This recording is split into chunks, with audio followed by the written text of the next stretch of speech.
Hi friends, Sunday video இன்றைக்கி என்ன video பார்க்க போகிறோன்னா கறி வாங்கி வர போயிட்டுருக்குறவங்க husband beef gravy, chapati, rice செய்ய போகிறோம். ஸோ வீடியோக்குள்ளே போகலாம். பீஃப் வாங்கி வந்திருக்கிறேன். இப்போது இதை தான் சமையல் செய்ய போகிறேன். அப்படியே பார்க்கலாம் வாங்க. கழுவிட்டேன் ஃப்ரெண்ட்ஸ். இப்போது நல்லா க்ளீனாக இருக்குது. ஸோ நம்ம இதை எடுத்து ஸ்பூன் போட்டுறேன். இஞ்சி பூண்டு பேஸ்ட்டு நேற்று அரைச்சி வச்சுட்டேன். இப்படி அரைச்சி வச்சுடுவேன். இதுலேயே ஒரு கிளாஸ் தண்ணி போட்டு வச்சிடலாம். ரொம்ப தண்ணி வேண்டாம், இதுதான் ஓகே. கொஞ்சமாக இல்லை உப்பு போட்டுக்கலாம் தேவையான அளவு. இப்போது இதை நல்லா மிக்ஸ் பண்ணிவிட்டு ஒரே விசில் போதும். விசில் ஆகிட்டு பிறகு நம்ம இறக்கிட்டு கிரேவி பண்ணலாம். செய்ய போகிறோம் ஃப்ரெண்ட்ஸ். கொஞ்சம் உப்பு, மாவு, அவ்வளோதான். இப்போ தண்ணி மாவு பிசைஞ்சிட்டேன் ஃப்ரெண்ட்ஸ். இப்போ தான் கரண்ட் வந்துச்சு. இது அப்புறமா பார்க்கலாம். சாப்பாடு ரெடி ஆகிடுச்சு ஃப்ரெண்ட்ஸ். சாப்பாடு வடிச்சிடலாம் தம்மில். இப்போ கறிக்கு தேவையானது வெங்காயம் உள்ள எடுத்துக்கலாம், தக்காளி உள்ள எடுத்துக்கலாம். எண்ணெய் போட்டிருக்கிறேன் ஃப்ரெண்ட்ஸ். கடாயில் கொஞ்சமாக சோம்பு சேர்த்துக்கலாம், நல்லாயிருக்கும் வாசனையாக.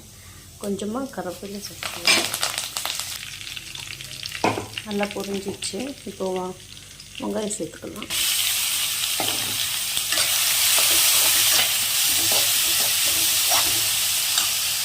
இது நல்லா ப்ரௌனாக ஆகட்டும். இல்லை நான் பட்டை, கிராம்பு அது எதுவுமே சேர்க்கல ஃப்ரெண்ட்ஸ். ஏன்னா நான் கரம் மசாலா போடுறேன். ஸோ நான் அதுக்கு சேர்க்கல. உங்களுக்கு தேவை இருந்தால் நீங்கள் போட்டுக்கலாம். அது தக்காளி போட்டுக்கிறேன், இஞ்சி பூண்டு பேஸ்ட்டு போட்டுருக்கிறேன்,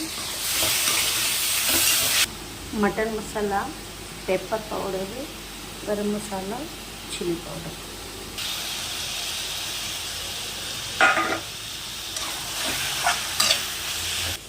இது நல்லா நல்லா வேகுது பார்த்திங்களா.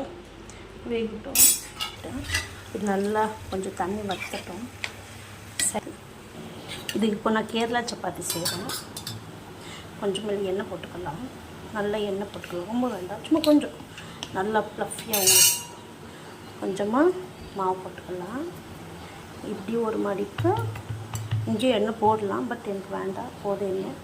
இப்படி ஒரு மடிப்பு நான் திரட்டிட்டு காட்டுறேன்.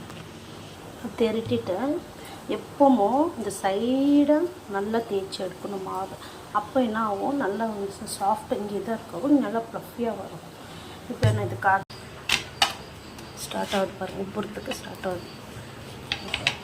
சைடில் எவ்வளோ ப்ரெஸ் பண்ணி விட்றோமோ அவ்வளோ சூப்பராக இருக்கும். ஸோ இதே மாதிரி எல்லாம் சுட்டுடலாம். கறி நல்லா கொதிக்குது. இது ரெடி ஆகிடுச்சு ஃப்ரெண்ட்ஸ். பீஃப் குழம்பு ரெடி, சப்பாத்தி ரெடி. அப்புறமா ரைஸு, இது ஜீரா ரைஸு, இது ஒயிட் ரைஸ். ஸோ இதுதான் மத்தியானத்துக்கு. போதுமா ஸ்டிஃபன்? சரி சாப்பிடு. ரைஸ் இருக்குது, இது இருக்குது. வாங்க எல்லோரும் சாப்பிட்லாம். ஸ்டிஃபன் நல்லா இருக்கா? சரி. இந்த குழம்பு போட்டு